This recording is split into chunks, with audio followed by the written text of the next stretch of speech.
vengeance. I am the Knight.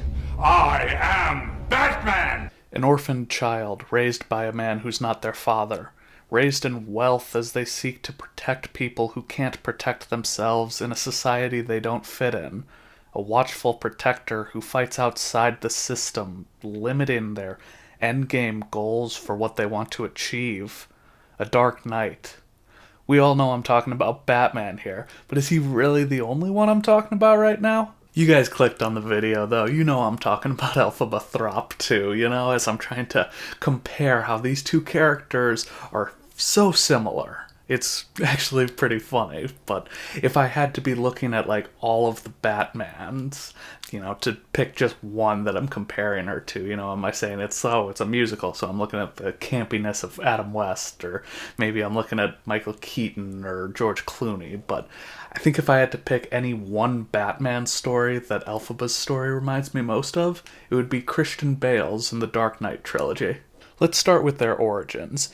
Bruce's story in Batman Begins is all about fear. How his fear led to his parents' death. How he uses fear to punish the streets and try to stop crime.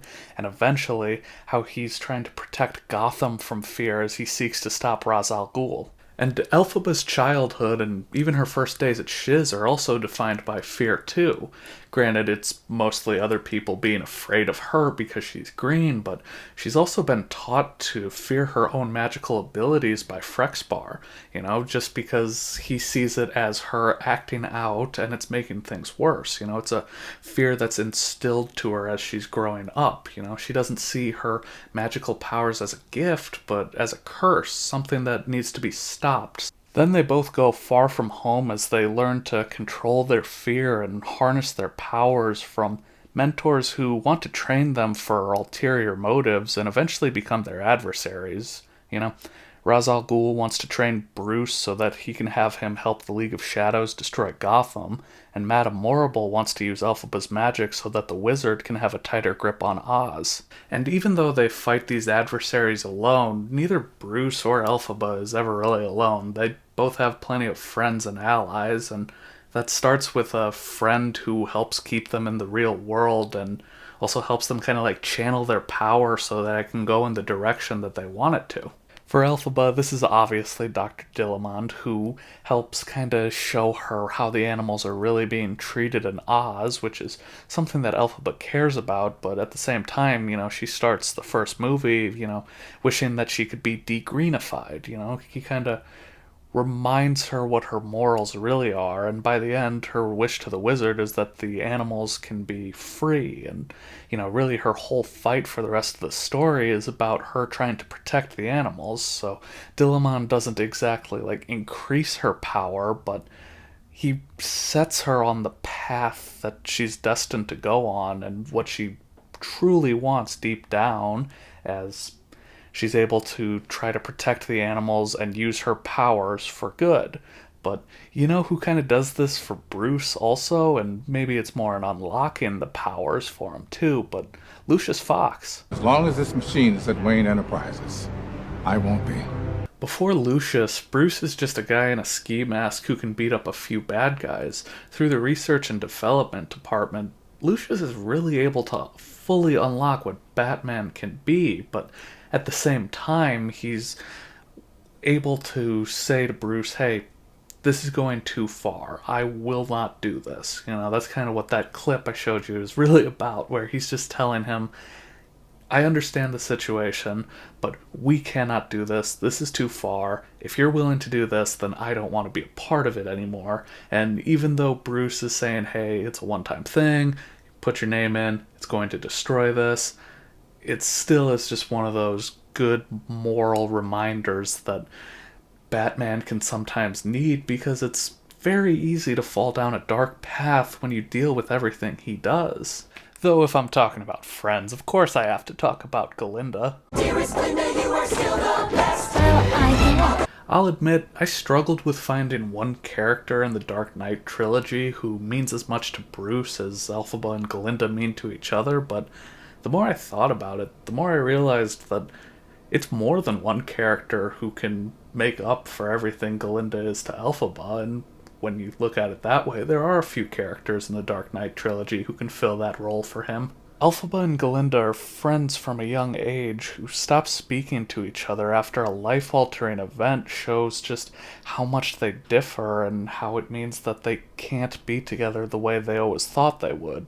But they will always have a special place in each other's hearts anyway. For Bruce, that's Rachel. They knew each other as kids, they both love each other, and they don't speak to each other for a few years after Rachel learns that Bruce was going to murder Joe Chill, which also ends up leading to him becoming Batman, as in their separation he's able to find himself more. And this compares with Elphaba, who, after leaving Glinda and defying gravity, is anointed as the Wicked Witch of the West, and learns to embrace that role over the next few years.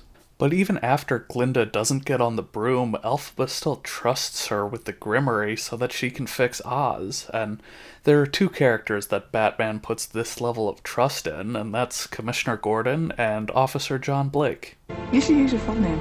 I like that name. Robin. Now, Gordon is an obvious one, as Batman trusts him from the beginning, and he's one of the few cops that Batman actually trusts. You know, how many stories are there where Gordon has crooked cops somewhere in the Gotham PD? You know, it's pretty common, but these two work together for years in a way that I'm sure Elphaba and Glinda wish they could have, but even then, you know, there may be some quarreling, no matter which duo we're looking at. They may be at each other's throats sometimes, but at the end of the day, both these duos will do whatever it takes to protect each other. And with Blake, he really understands Batman in a way that few people really do. You know, he's able to figure out that Bruce Wayne is Batman just from the look in his eyes, as he's able to figure out the idea that Batman is the true identity and he's just pretending to be Bruce Wayne, which is dealt with more in Robert Pattinson's Batman, but the idea is still there in The Dark Knight Rises. But anyway, he's still able to see through the persona of Bruce Wayne, and they're able to bond over that and start to build trust, which Elphaba and Glinda also do at the Ozdust. You know, Fiera was talking about how, oh, she doesn't give a twig what anyone thinks as she's dancing and people are judging her, but Glinda sees right through this. Of course Elphaba cares what people think. She just has to pretend that she doesn't. And, you know, when Elphaba and Bruce both fake their deaths, who is it they trust the secret of the power to? It's to Glinda and Blake. And speaking of them faking their deaths, let's think about who they leave with for a second here. You know, it's somebody who is a seemingly shallow character living a unfulfilling existence, who then meets our main character and realizes that there's more to them than the life they've been living. Yep, I'm talking about Selina Kyle and Fiyero Tigalar, who help our main characters move on from their lives when they've given all they can to Oz and Gotham. And while I'm talking about The Dark Knight Rises, I just real quick wanted to mention how both the men who raise Elphaba and Bruce both leave them because they use their powers, as Alfred leaves Bruce because he's going back out to be Batman, but Alfred thinks he wants to die, and Frexpar has a heart attack after Elphaba defies gravity.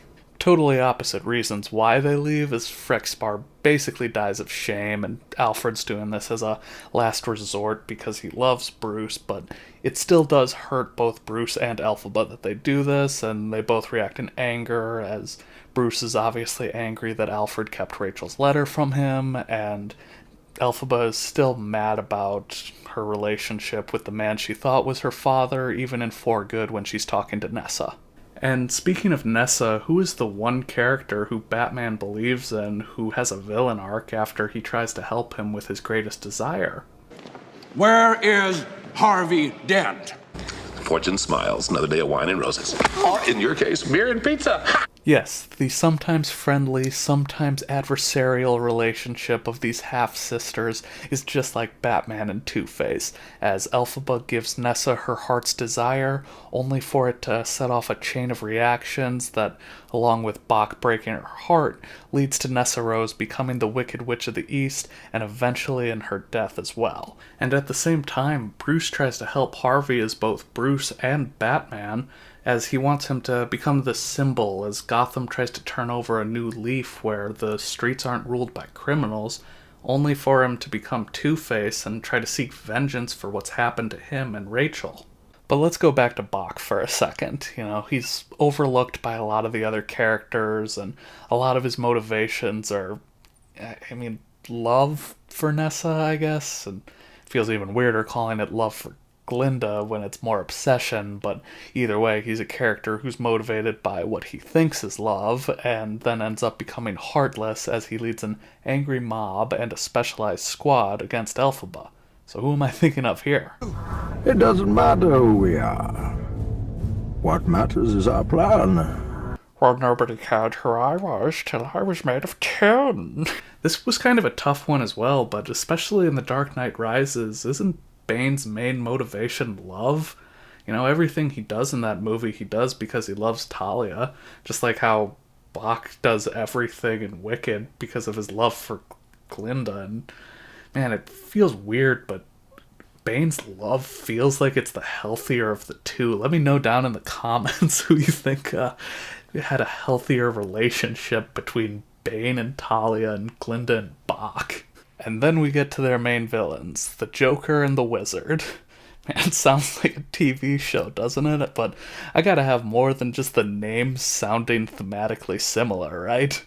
Right! They both have an understanding of the world that really yings to our hero's yangs, as the Joker tells Batman how he's changed things forever, and eventually it culminates in him telling him that he wouldn't risk the battle of Gotham's soul in a fistfight with Batman. And the Wizard has his moment right before the musical number Wonderful, where Elphaba is demanding he tell the wedding guests the truth, and he just tells her that it wouldn't matter if he did, that even the truth won't get them to stop believing in him, because they don't want to stop believing in him. And both villains don't win the way they seemingly want to, but they don't necessarily lose either, you know? The Joker isn't able to descend Gotham into complete chaos, but Batman's reputation is destroyed. Bruce can no longer be Batman anymore, so in a way the Joker did win. And the Wizard gives up his power, but it's not because of anything Elphaba does. It's because Glinda tells him that Elphaba was his daughter, and he feels immensely guilty over it. And, you know, he really does win the battle against Elphaba, but then he loses the war to Oz because Elphaba has empowered Glinda to fight for Oz in a way that she never has before, and in a way that Elphaba never could. And the reason Elphaba does this is because she accepts the fact that there will always be a darkness in the way that she fights for Oz, but that doesn't mean that there can't still be some good coming from her. She sacrifices the Wicked Witch of the West so that Glinda the Good can fix Oz, as she embraces the fact that she may be the hero that Oz deserves, but she's not the one it needs right now. But now I'm going to shift the question to you guys. Do you think that Elphaba and Batman have similar stories, or is there another character that you would compare her to? But that's all I got for you guys today, so if you enjoyed the video, please drop a like, subscribe if you want more like this, and I'll see you next time on STV.